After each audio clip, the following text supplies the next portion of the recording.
À 16 ans, ma mère m'a envoyé en centre de rééducation à cause d'un mensonge de mon frère. 2 ans plus tard, la vérité éclate, il est pris à voler, mon père avoue avoir toujours su et la crise de ma mère fait la une. Ma famille a passé des années à me désigner comme le problème.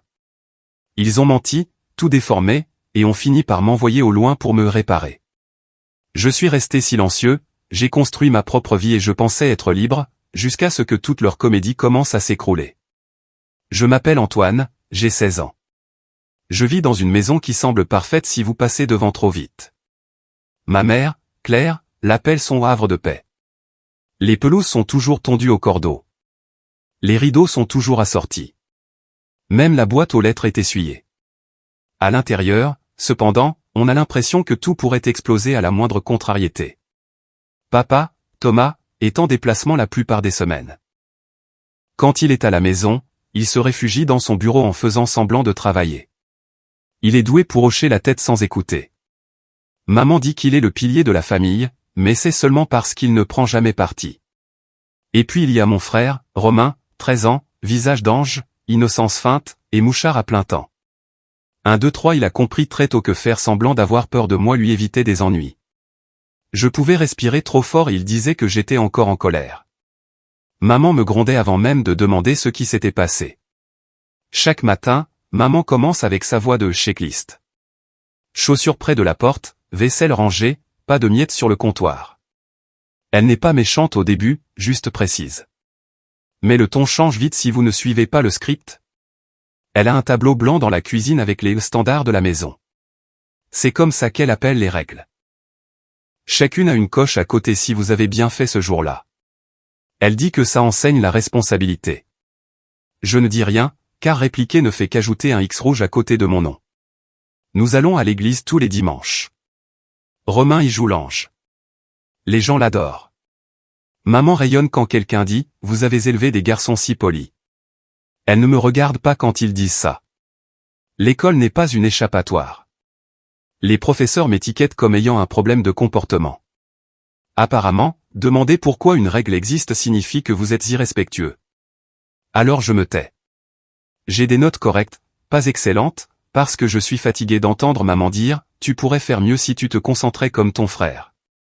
Madame Hébert, notre voisine, n'aide pas. C'est le genre de personne qui arrose ses plantes juste pour espionner. Elle dit à maman qu'elle s'inquiète pour moi. Dit que j'ai l'air en colère quand je rentre de l'école. Maman adore ça. Après une de ces conversations, je suis rentré et j'ai trouvé la porte de ma chambre ouverte et mes affaires réarrangées.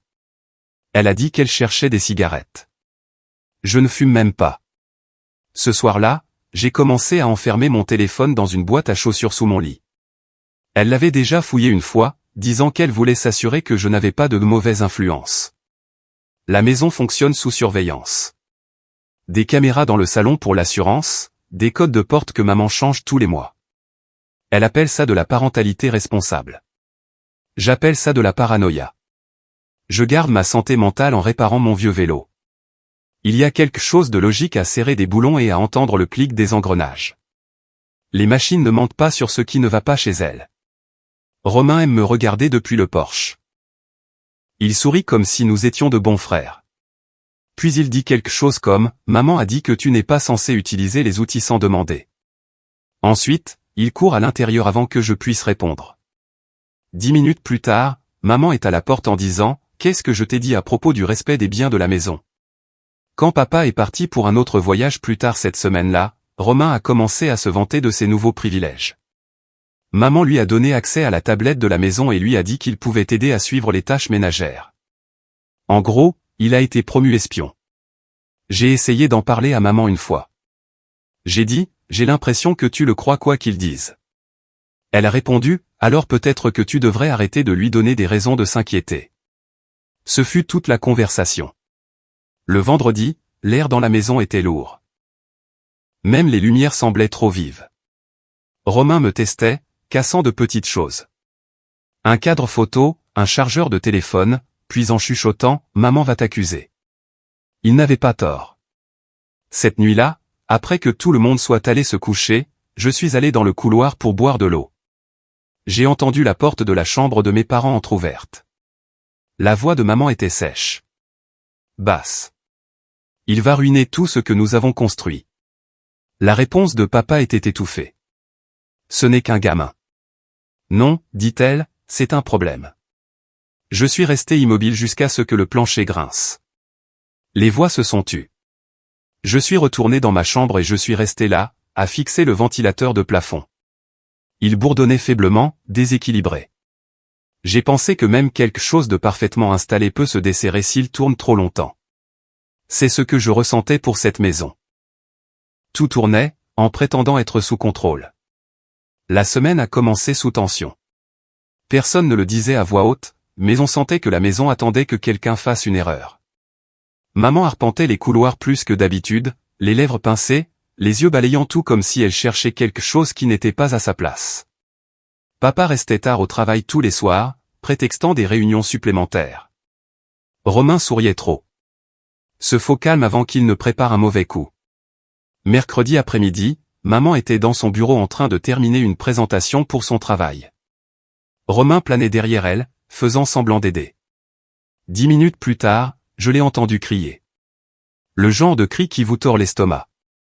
J'ai couru et je l'ai vu, agrippant son ordinateur portable, les yeux fous. Il a disparu. Le fichier a disparu, a-t-elle crié. Romain a reculé, les mains en l'air. Antoine a utilisé l'ordinateur tout à l'heure, a-t-il dit rapidement. Ce n'était pas vrai. Je ne l'avais pas touché, mais elle s'est tournée vers moi avant que je puisse parler. C'est toi qui as fait ça, n'est-ce pas? Tu ne supportes pas de voir quelqu'un d'autre réussir. J'ai dit, je n'ai même pas ouvert ton ordinateur portable. Elle m'a pointé du doigt comme si elle s'adressait à un criminel. Tu trouves ça drôle? J'ai une échéance. Papa est entré à mi-chemin et a juste soupiré. On peut t'arrêter, a-t-il dit. Maman l'a ignoré et a hurlé. Tu me sabotes. Je suis resté là, les mains ouvertes. Vérifie l'historique, ai-je dit. Tu verras. Je n'étais même pas connecté. Elle n'a rien vérifié. Elle a juste claqué l'ordinateur portable et est partie en trombe. Plus tard, je l'ai entendu dire à papa que la sauvegarde automatique l'avait restauré. La corbeille montrait qu'il avait été renommé et supprimé pendant que Romain aidait. Le dîner ce soir-là était un champ de mine. Romain n'arrêtait pas de me donner des coups de pied sous la table, en chuchotant, peut-être que tu ne devrais pas toucher aux affaires de maman la prochaine fois. Je lui ai dit d'arrêter. Maman a levé les yeux de son assiette. Ne commence pas. Je ne commençais rien. J'avais à peine dit un mot. Elle a critiqué tout ce que je faisais. Comment je mâchais, comment je respirais, comment j'avais l'air ailleurs. Papa fixait sa nourriture comme s'il voulait disparaître. Quand le téléphone de maman a vibré, elle a lu quelque chose, a froncé les sourcils et a marmonné. Incroyable. Elle a posé le téléphone avec force. Ton professeur m'a envoyé un email, a-t-elle dit. Apparemment, tu as encore été irrespectueux. Non coopératif. Est-ce vrai? J'ai dit, je n'ai rien dit d'irrespectueux. J'ai juste demandé. Elle m'a coupé. Tu ne peux tout simplement pas t'empêcher de répondre, n'est-ce pas? Papa s'est frotté le front. Antoine, tu dois arrêter de tout compliquer. Fais simplement ce qu'on te dit. J'ai dit, je ne fais rien de mal. Il a craqué. Alors sois sérieux ou dégage. J'ai senti l'air me manquer. Romain s'est adossé à sa chaise comme s'il regardait un spectacle. Maman a dit, ça suffit. Va dans ta chambre. J'en ai marre. Je me suis levé mais je suis resté là, essayant de trouver les bons mots. J'ai dit, vous n'écoutez même plus. Elle a dit, parce que je suis fatigué des mensonges. Romain avait son téléphone à moitié caché, en train d'enregistrer. J'ai vu le reflet dans la vitrine du vaisselier. Il voulait une preuve de ma perte de contrôle. J'ai fait un pas vers le comptoir et j'ai frappé ma main dessus. Le son a résonné. Personne n'écoute, ai-je dit. Ma voix s'est brisée à mi-chemin. Je ne criais pas de menace. J'étais juste fatigué. Romain s'est levé d'un bond, a filé vers les escaliers et a crié, il m'a frappé. Maman a eu un hoquet et a couru après lui. Je l'ai suivi quelques secondes plus tard. Elle était dans sa chambre, le tenant dans ses bras pendant qu'il faisait semblant de pleurer. Son écran d'ordinateur était par terre, fissuré au milieu. Il avait une main sur son épaule, rouge comme s'il l'avait frotté fort.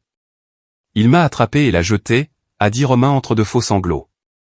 Maman m'a regardé comme si j'avais sorti un couteau. C'est toi qui as fait ça, a-t-elle demandé. J'ai dit, non, je ne l'ai pas touché. Elle n'a pas scié. Reste là, a-t-elle dit, la voix basse et tranchante. Ne bouge pas.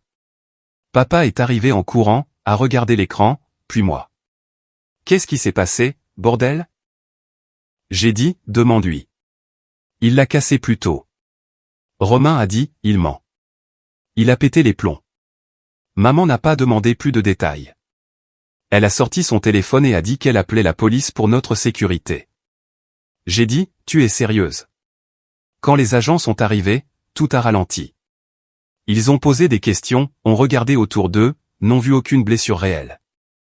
Romain continuait de renifler dans les bras de sa mère. Je me tenais contre le mur, engourdi.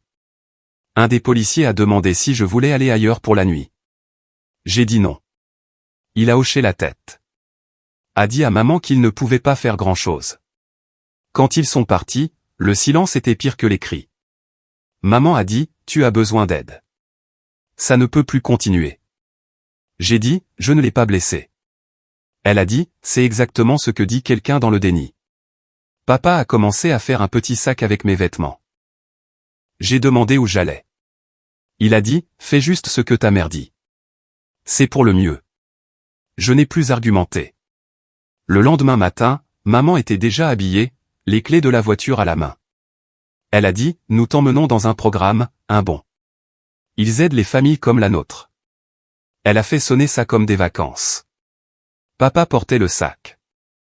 Romain était assis en bas des escaliers avec des céréales et ce même petit sourire narquois qu'il avait toujours quand les choses allaient dans son sens. Je suis sorti sans le regarder. Dans la voiture, maman parlait de guérison et de nouveaux départs. Sa voix était calme, presque joyeuse, comme si elle avait résolu un gros problème. J'ai regardé par la fenêtre. Les maisons défilaient. Pelouse parfaite, allée propre, des familles qui nous pensaient probablement normaux. Je n'ai pas dit un mot de tout le trajet. Je n'arrêtais pas de penser, ce n'est pas de l'aide. C'est du nettoyage. Ils ne me sauvaient pas. Ils se débarrassaient de moi. L'endroit où ils m'ont emmené s'appelait le centre de réhabilitation pour jeunes de Val-Fleury. Le panneau à l'entrée avait un logo d'arbre et le slogan « Reconstruire l'avenir ». De l'extérieur, ça ressemblait à une école. Mur de briques, pelouse tondue, grandes fenêtres. Mais quand les portes se sont refermées derrière moi, le son ressemblait à un verrou qui s'enclenche. Un membre du personnel avec un sourire en plastique a pris mon sac. « Bienvenue à Val-Fleury », a-t-elle dit. Son badge indiquait Angélique, mais elle l'a dit comme si elle lisait une ligne d'une brochure. J'ai dû vider mes poches, donner mon téléphone, ma ceinture, mes lacets, même mes écouteurs. Ils m'ont donné un sac en plastique transparent avec une brosse à dents, 2 t-shirts avec Val-Fleury imprimés dans le dos et un survêtement gris uni. Tout avait une étiquette numérotée. La mienne était 47B. Puis vint le détecteur de métaux et une liste de contrôle sur la contrebande. Le personnel agissait poliment, mais avec ce faux ton que les gens utilisent quand ils savent déjà que vous n'êtes pas à votre place. L'admission a duré environ 1 heure. Formulaire, signature, une infirmière lisant un script. Ils m'ont fait passer comme sur une chaîne de montage qu'ils avaient utilisée 100 fois. Le couloir sentait l'eau de javel et la nourriture de cantine. Ma chambre avait 2 lits superposés en métal, une petite fenêtre trop haute pour être atteinte, et une commode fissurée. Mes colocataires sont arrivés plus tard. Marc, 17 ans, grand, sourire sarcastique, et Louis, 15 ans, silencieux, petit, des cernes sombres sous les yeux. Marc a jeté son sac sur le lit et a dit, « T'es le nouveau ? Bienvenue au lycée Val-Fleury pour les moralement confus. » J'ai demandé depuis combien de temps il était là. Il a souri. Trop longtemps pour que ça m'importe encore. Louis a à peine levé les yeux. Il écrivait quelque chose dans un carnet. Chaque soir, j'apprendrai plus tard. Il écrivait des lettres à sa petite sœur. Il disait qu'elle était la seule à croire encore qu'il rentrerait bientôt à la maison. La première nuit, extinction des feux à 21h. Un gardien faisait des rondes toutes les heures. Des faisceaux de lampes de poche balayant les murs. On n'avait pas le droit de fermer complètement la porte. Le matin commençait avec une cloche à 6 heures. Le petit déjeuner était des œufs en poudre, du pain grillé et du lait qui avait un goût de plastique. Puis thérapie de groupe. La thérapie de groupe se déroulait dans un cercle de chaises en plastique sous une affiche qui disait « Assume tes torts. Trouve ta paix ». La conseillère, Mademoiselle Denis, parlait comme une animatrice de podcast. La responsabilité et la guérison, disait-elle. Chaque jeune devait expliquer ce qu'il avait fait de mal. Quand ce fut mon tour, j'ai dit « Je n'ai blessé personne. Mon frère a menti. » Elle a souri trop largement. Le déni est courant à ce stade. Tu y arriveras. J'ai dit « Il n'y a rien à atteindre. » Elle a écrit quelque chose sur son presse-papier. La résistance nécessite une empathie structurée. Après ça, j'ai arrêté de partager. Marc m'a prévenu plus tard. Si tu ne dis pas pardon, il te garde plus longtemps. Il avait appris à faire semblant. Tu leur dis juste que tu comprends tes déclencheurs et tu pleures un peu, a-t-il dit. Ensuite, il te déclare guéri. Louis a murmuré. Ça n'a pas d'importance. Ils ont déjà écrit nos histoires. Les jours se confondaient. Petit déjeuner, corvée, thérapie, fiche sur les cycles de la colère, extinction des feux. La même chose chaque jour. Parler ne menait nulle part. J'ai commencé à faire de l'exercice le matin, des pompes, des abdos, des tours dans le couloir. Ça m'aidait à rester silencieux. Nous n'étions pas censés écrire quoi que ce soit qui ne soit pas approuvé par le programme, mais je gardais un petit carnet sous mon matelas. J'écrivais des lignes courtes, pas un journal intime, juste des faits. Jour 9, la conseillère dit que le mensonge est un mécanisme de défense. J'ai dit, le silence aussi. Jour 14. Marc a ri au petit déjeuner pour la première fois. Jour 20. Louis a dit qu'il rêve de chez lui toutes les nuits. Pas moi. 2 mois plus tard, maman est venue me rendre visite. Le personnel avait arrangé la pièce pour qu'elle ait l'air confortable. Des plantes, des biscuits, une fausse chaleur. Elle m'a serré dans ses bras comme quelqu'un qui pose pour une photo. Tu as l'air plus calme, a-t-elle dit. J'ai dit, j'étais calme avant. Elle a eu un sourire crispé. Tu vois, c'est ce comportement que nous corrigeons. Elle a parlé à la conseillère ensuite, louant Valfleury pour l'avoir transformée. Je l'ai entendu rire dans le couloir. Je ne me sentais pas en colère, juste vide. Après ça, je ne l'ai plus revu. Marc rendait les choses supportables. Il plaisantait sur les responsables de groupe, les appelant la police des émotions. Mais la nuit, quand les lumières s'éteignaient, il parlait plus bas. Tu sais pourquoi t'es là, a-t-il dit une fois. Pas à cause de ce que t'as fait. Parce qu'ils avaient besoin de croire qu'ils avaient géré la situation. C'est plus facile de dire mon fils reçoit de l'aide que bon l'a foutu en l'air. Louis a hoché la tête depuis l'autre lit. Mieux vaut un gamin en centre qu'une famille brisée. Je n'ai pas répondu. Je l'ai juste écrit plus tard. Après 6 mois, ils ont dit que j'étais prêt à sortir. Je n'avais pas admis de faute, mais j'avais été silencieux, j'avais suivi les règles et je ne m'étais pas battu. C'était suffisant. Ils m'ont dit que j'avais fait des progrès significatifs. À Valfleury, cocher des cases valait mieux que des aveux. La conformité ressemblait à de la guérison sur le papier. La veille de mon départ, Marc a marché avec moi jusqu'à la grille après l'extinction des feux. Le ciel à l'extérieur de la fenêtre à barreaux semblait immense, vide. Il a dit, quand tu sortiras, ne t'attends pas à une nouvelle famille qui t'attend. Attends-toi à la même, juste plus silencieuse. J'ai dit, je sais. Et le matin, ils m'ont rendu mon téléphone. Batterie morte, pas de message. Un membre du personnel m'a remis un dossier intitulé « Plan de transition à domicile ». Il y avait des choses comme « Soyez honnête sur vos progrès et faites preuve de patience avec la réintégration familiale ». Papa attendait dans la voiture dehors. Il n'est pas sorti, a juste hoché la tête quand j'ai ouvert la portière. Le trajet du retour s'est fait en silence, à l'exception de la voix du GPS. Papa s'est raclé la gorge une fois, a dit, ta mère s'est fait un sang d'encre. J'ai regardé par la fenêtre. J'ai pensé à ce que Marc avait dit. Comment les gens préfèrent une histoire simple à la vérité désordonnée. Je me demandais comment on parle à des gens qui ont déjà décidé qui vous êtes. Quand nous sommes arrivés dans l'allée, les fleurs de maman étaient toujours parfaitement alignées, vives contre les briques propres. On aurait dit que rien n'avait changé. Et d'une certaine manière, c'était pire que si tout avait changé. La première chose que j'ai remarquée en rentrant dans la maison, c'était l'odeur. Les mêmes bougies, le même produit pour le sol, la même fausse impression de calme. Maman, Claire, était dans la cuisine avec son sourire « tout va bien ». Un plateau de biscuits était posé sur le comptoir, comme quand on reçoit des invités. Elle a dit « bon retour à la maison », comme si elle saluait un voisin. Romain est descendu des escaliers avec un large sourire. « Salut, grand frère », a-t-il dit. Il avait l'air plus âgé, plus sûr de lui. Ses cheveux étaient coiffés, ses vêtements neufs. Il y avait aussi une nouvelle installation de jeu dans le salon. Grand écran, lumière LED, un fauteuil tout neuf. Papa se tenait dans un coin, son téléphone à moitié dans la main. Il m'a donné une tape rapide sur l'épaule. « On fait tous des erreurs », a-t-il dit, comme s'il lisait une citation quelque part. Mon ancienne chambre avait disparu. Il l'avait transformée en chambre d'amis. Peinture fraîche, coussins décoratifs, aucune trace de moi.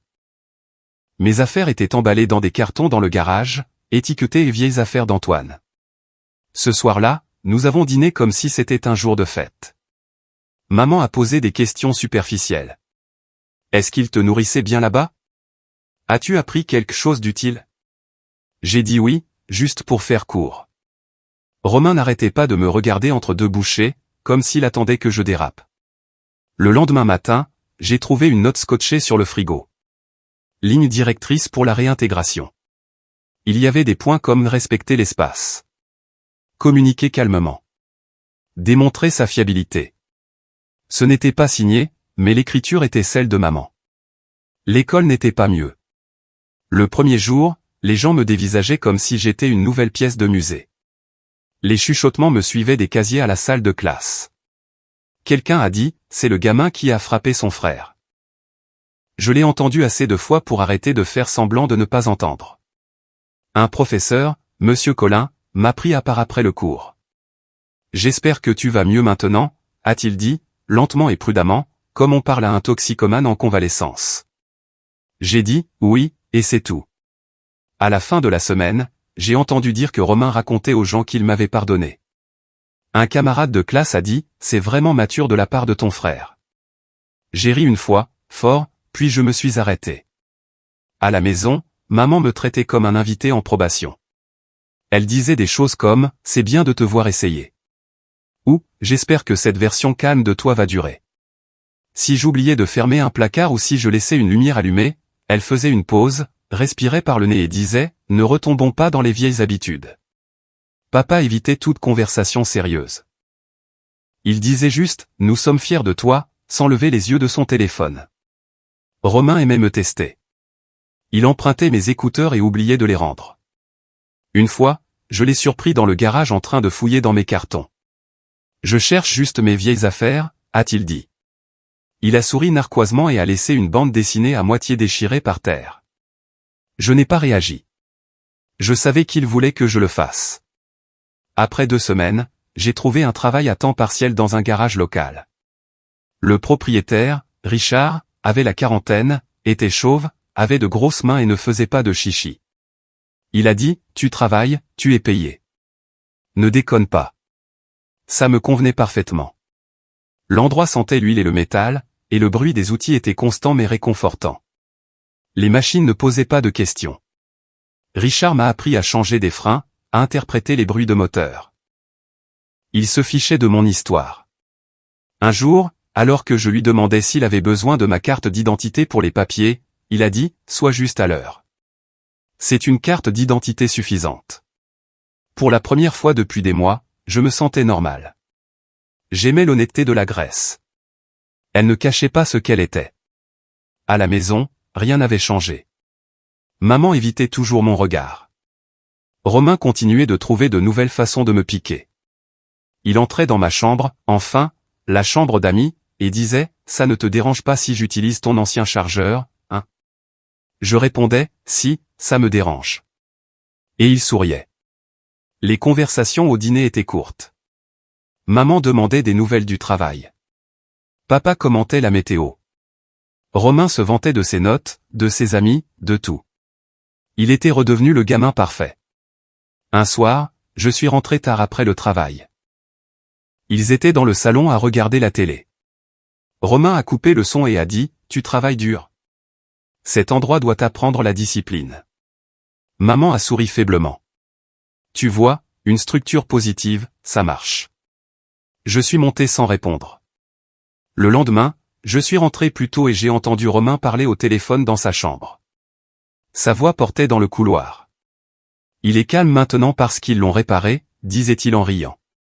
Ouais, ça a marché. Il parle à peine. Il est comme un robot maintenant. Je suis resté près de la porte jusqu'à ce que je l'entende dire, maman a dit qu'elle est fière de la façon dont j'ai géré tout ça. Je suppose que c'est grâce à moi que les choses vont mieux. Son ami a ri. Romain a dit, ouais, je sais. En gros, je suis la raison pour laquelle notre famille va bien. Je suis sorti par la porte d'entrée avant de pouvoir dire quoi que ce soit. L'air extérieur était assez froid pour piquer. Je me suis assis sur le trottoir d'en face. Le quartier était calme, les arroseurs automatiques fonctionnaient, les lumières des porches brillaient, des petites vies parfaites. J'ai pensé à la façon dont maman disait qu'il m'avait réparé. Ce qu'il voulait vraiment dire, c'est que j'avais arrêté de me battre. Le silence était ce qu'il voulait, et je le leur avais enfin donné. Une voiture est passée, les phares balayant mon visage. Je n'ai pas bougé. Je suis resté jusqu'à ce que la rue redevienne sombre. Le lendemain matin, j'ai ouvert un compte jeune à la caisse d'épargne près du garage avec ma carte d'identité. J'ai déposé mon premier salaire. Je ne l'ai dit à personne. Je ne savais pas exactement pourquoi j'économisais. Peut-être pour une voiture, peut-être pour une chambre loin d'ici. Mais ça faisait du bien de savoir que j'avais quelque chose qui m'appartenait à nouveau. Quelque chose que personne ne pouvait prendre ou déformer dans leur histoire. Je gardais les reçus pliés dans mon portefeuille. Chacun ressemblait à un petit morceau de liberté. Romain était devenu arrogant depuis mon retour. Au début, c'était de petites choses. Prendre mes affaires, mentir à ce sujet, rire quand je le surprenais. Puis c'est devenu autre chose. J'ai commencé à remarquer que de l'argent manquait dans le sac à main de maman. De petits objets disparaissaient des tiroirs. Quand maman l'a remarqué, elle ne lui a même pas posé la question. Elle me l'a posée à moi. Je sais que tu as fait des efforts, a-t-elle dit un soir, la voix calme mais avec une pointe d'acier. Mais les vieilles habitudes ne disparaissent pas du jour au lendemain. J'ai dit, tu penses que j'ai volé 20 €? Elle a soupiré. Je n'ai pas dit ça. Romain est passé à côté, mangeant des chips, faisant semblant de ne pas écouter. J'ai vu le coin de sa bouche tressaillir. Le lendemain matin, elle a découvert que sa montre avait disparu. Elle m'a de nouveau accusé. Ce soir-là, Romain a posté une story en ligne disant « Quand les gens toxiques jouent les victimes, c'est juste triste ». Il a identifié une citation sur le fait que la guérison n'est pas réelle pour tout le monde. Quelques élèves de l'école l'ont repartagé. Je n'ai pas répondu. Je n'en avais pas besoin. Les gens croient ce qu'ils veulent. Il aimait ce silence. Il tournait autour de moi au petit déjeuner et disait « Tu vas crier cette fois ou tu vas faire ton truc de colère silencieuse ». Je n'ai pas répondu. J'ai juste pris mon sac et je suis parti pour le garage. Au travail, Richard me tenait occupé. Graisse, outils, clients qui se plaignaient de bruit que leur voiture ne faisait pas. C'était simple et honnête. Richard ne parlait pas beaucoup, mais quand il le faisait, ça marquait. La famille peut te rendre fou, a-t-il dit un après-midi en serrant un boulon. Ils se construisent une image dans leur tête, et puis ils s'énervent quand tu ne rentres pas dans le moule. J'ai dit, ils pensent qu'ils m'ont réparé. Richard a reniflé. Les gens aiment le contrôle. Tu as arrêté de leur donner la réaction qu'ils voulaient. C'est ça qui les rend vraiment dingues. À la maison, les choses se dégradaient. Les mensonges de Romain le rattrapaient. Un de ses professeurs a appelé maman parce qu'il avait été surpris en train de plagier une dissertation. Elle leur a dit qu'il était stressé à cause de problèmes familiaux. Quand je suis rentré ce soir-là, elle pleurait dans la cuisine. Romain avait disparu avec sa carte de débit pendant quelques heures. Quand il est revenu, il a dit qu'il avait besoin d'espace et a claqué sa porte. Elle s'est tournée vers moi comme si c'était ma faute. Ne peux-tu pas essayer d'être un soutien? Il se remet encore de ce qui s'est passé avec toi. J'ai dit, il ne se remet pas. Il te manipule. Ses yeux sont devenus froids. Ne projette pas tes problèmes sur lui. J'ai arrêté d'essayer d'expliquer. Le silence était plus facile. Ça la dérangeait plus de toute façon. 2 jours plus tard, tout a explosé. J'étais sous une voiture au garage quand j'ai entendu des cris à l'avant. Richard a crié mon nom. Tu ferais mieux de venir voir. Maman se tenait près du comptoir, le visage rouge, serrant son sac à main comme si elle allait le balancer. Vous devez arrêter d'encourager mon fils, a-t-elle dit à Richard. Il est censé être en convalescence, pas se cacher dans des garages. Richard s'est essuyé les mains, calme comme toujours. Il travaille, madame. Plus dur que la plupart des adultes que je connais. Elle m'a pointé du doigt. Vous ne comprenez pas. Il a des tendances violentes. Il a besoin de supervision. Il vous manipule. Richard s'est approché, la voix basse mais ferme. Madame, la seule personne qui crie ici, c'est vous. Mon garage, c'est pour le travail, pas pour. Peu importe ce que c'est. Elle l'a fusillé du regard, tremblante. Vous regretterez de le protéger. Richard a fait un signe de tête vers la porte. Alors vous pouvez emporter cette énergie ailleurs. Dehors. Elle s'est figée une seconde, comme si elle ne pouvait pas croire que quelqu'un lui avait répondu, puis s'est retournée et est partie en trombe. Je n'ai pas dit un mot. Ce soir-là, elle m'attendait quand je suis rentré. Les lumières étaient éteintes sauf celle au-dessus de la table de la salle à manger. Elle se tenait là, les bras croisés. Comment oses-tu m'humilier comme ça, a-t-elle dit. Débarquer là-bas en criant sur mon patron, c'était ton idée. Je n'ai rien fait, ai-je dit. Tu m'as fait passer pour une folle devant un étranger. J'ai dit, tu n'as pas eu besoin de mon aide pour ça. Sa voix s'est brisée en un cri. Tu te crois meilleur que cette famille maintenant?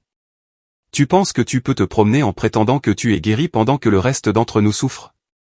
Romain est descendu, faisant semblant de servir de médiateur. Maman, calme-toi. Il recommence son truc. Tu lui fais peur, Antoine. Je me suis tourné vers lui. C'est toi qui as commencé ça. Maman s'est interposée entre nous. N'élève pas la voix sur lui. Je ne l'ai pas fait. Tu vois, a dit Romain, il recommence. Quelque chose en elle a cédé. Elle m'a giflé. Le son a frappé plus fort que la douleur. Elle s'est figée, la main tremblante. Romain a souri narquoisement derrière elle. Je me suis redressé. Ma voix était neutre. Tu as plus besoin d'aide que je n'en ai jamais eu besoin. Papa est apparu du couloir, à moitié réveillé, à moitié inutile. Il nous a regardés, n'a rien dit, et est allé dans la cuisine. Le silence qui a suivi était pire que les cris. Je suis monté et j'ai fait mon sac. Juste des vêtements, mon portefeuille, quelques outils du garage. J'ai écrit un mot au dos d'une enveloppe. Je ne suis pas en colère, j'en ai juste fini. Quand je suis redescendu, elle était assise à table, pleurant sans un bruit. Romain était appuyé contre le mur, les bras croisés, jouant toujours l'innocent. Je n'ai rien dit. J'ai franchi la porte. Dehors, la nuit était fraîche et silencieuse. Les lampadaires bourdonnaient. En passant devant la maison voisine, Madame Hébert était sur son porche en train d'arroser ses plantes bien qu'il fasse nuit. Elle m'a vu avec le sac et a dit, bon débarras. Je me suis arrêté une seconde, je l'ai regardé. Ouais, ai-je dit, avec un demi-sourire. Vous verrez. Puis j'ai continué à marcher. La chambre au-dessus du garage de Richard n'était pas grand-chose, mais c'était la mienne. Ça sentait l'huile et le métal et le plancher craquait quand le vent se levait. J'ai obtenu l'équivalent de mon baccalauréat grâce à des cours du soir au centre communautaire. Personne à la maison ne m'avait jamais posé de questions sur l'école de toute façon. Richard avait arrangé les choses avec le propriétaire tant que le loyer était payé et que les étiquettes des extincteurs étaient à jour. Personne n'a demandé mon âge. Je travaillais de longues heures au garage. Richard me payait en espèces au début, puis a commencé à me déclarer. Il m'a donné une clé du garage et a dit, ferme quand tu as fini. Ne brûle pas l'endroit. C'était sa version de la confiance. Les nuits étaient calmes. Je m'asseyais près de la fenêtre avec mon ordinateur portable et je tapais. Au début, ce n'était que des notes, des souvenirs de Val Fleury, les faux sourires, les répliques de thérapie scriptée. Puis j'ai commencé à les poster en ligne sous un compte anonyme appelé Ceux qu'ils ont réparés. Le premier message disait « On m'a envoyé au loin pour quelque chose que je n'ai pas fait ». Ils ont appelé ça la guérison. C'était une punition. Les gens ont commencé à commenter. Certains disaient qu'ils y étaient passés aussi. Une personne a mentionné la même conseillère. Une autre a partagé des photos des dortoirs. En une semaine, j'ai reçu des dizaines de messages. Des jeunes, des parents, même un journaliste demandant des détails. Je n'ai pas donné mon nom ni mon emplacement. J'ai juste continué à poster. Quelqu'un a fini par laisser un lien vers un article datant de 2 ans. Le centre pour jeunes de Val-Fleury sous enquête pour pratiques contraires à l'éthique. Il mentionnait les mêmes conseillers, les mêmes méthodes. Il disait que l'endroit était géré par une société qui changeait de nom tous les quelques années. Richard m'a trouvé un soir, toujours en train de taper, quand il est monté pour vérifier le chauffage. « Tu fais tes devoirs ou tu déclenches une guerre ?» a-t-il demandé. J'écris, c'est tout. Il a hoché la tête, a regardé autour de lui. Bien. Assure-toi juste d'en construire quelque chose. Ne laisse pas ça te bouffer. Quelques semaines plus tard, un de mes messages a été repartagé sur un grand forum. Les commentaires ont explosé. D'autres familles ont commencé à reconnaître le nom de Val-Fleury.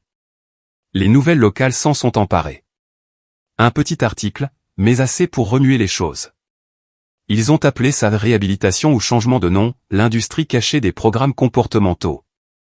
Je n'ai pas dit un mot publiquement. Je n'en avais pas besoin. L'histoire parlait d'elle-même. Puis mon téléphone a sonné un après-midi.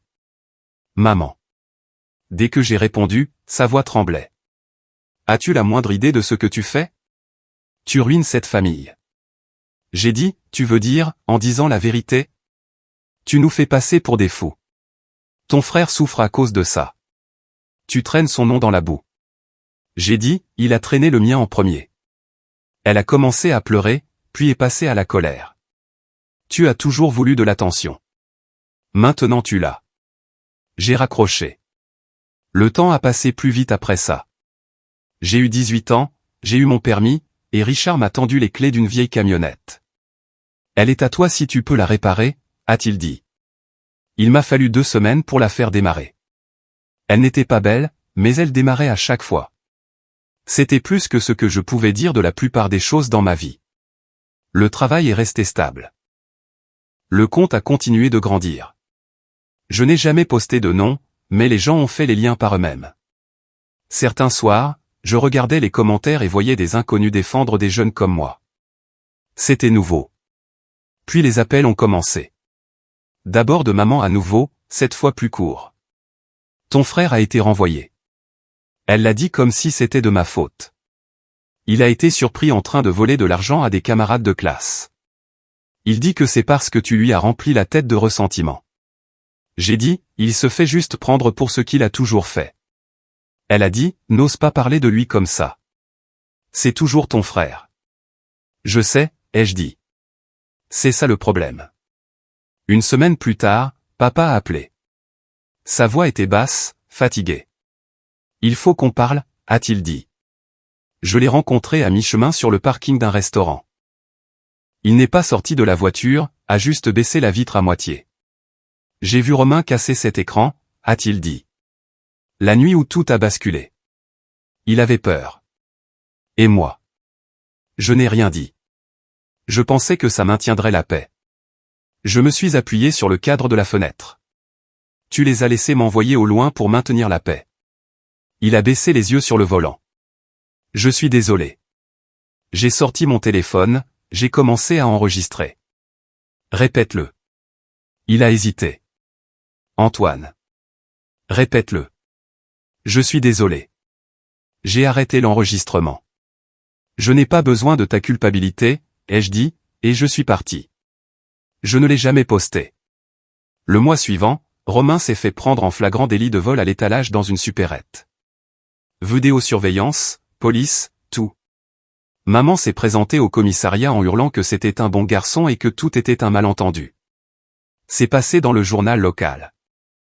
Un petit article en dernière page. Richard me l'a tendu au travail, avec un sourire en coin.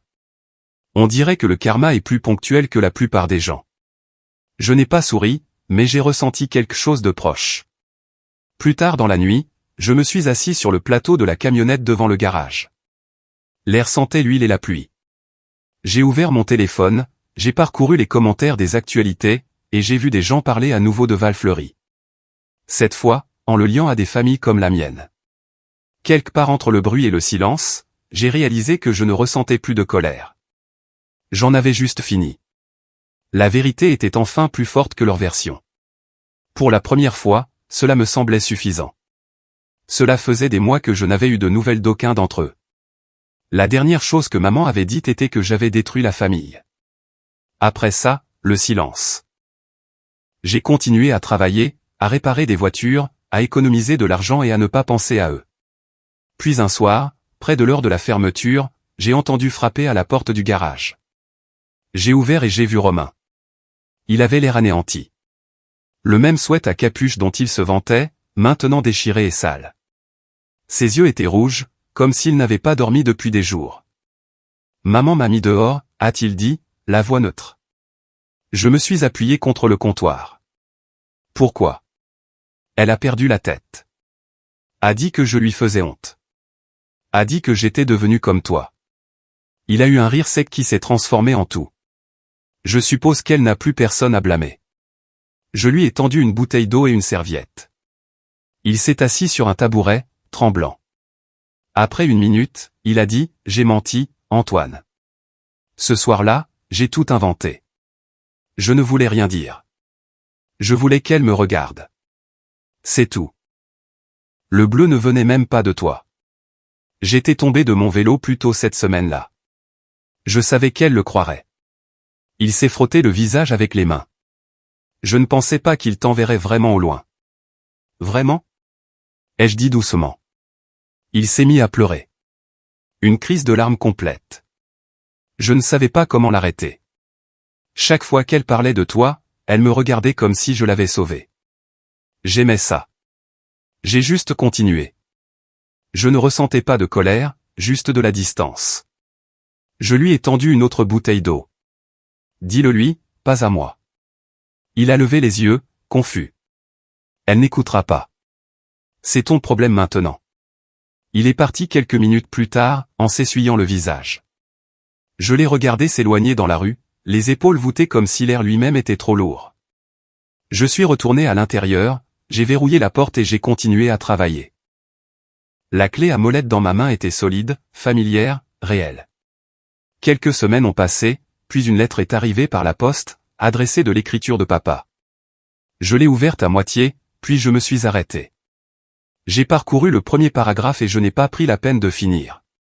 Il disait, Claire fait une dépression. Romain est en thérapie. Je quitte la ville. Je suis désolé pour ce que nous t'avons fait. Je l'ai pliée une fois, je l'ai laissée tomber dans un tiroir et je ne l'ai plus jamais ouverte.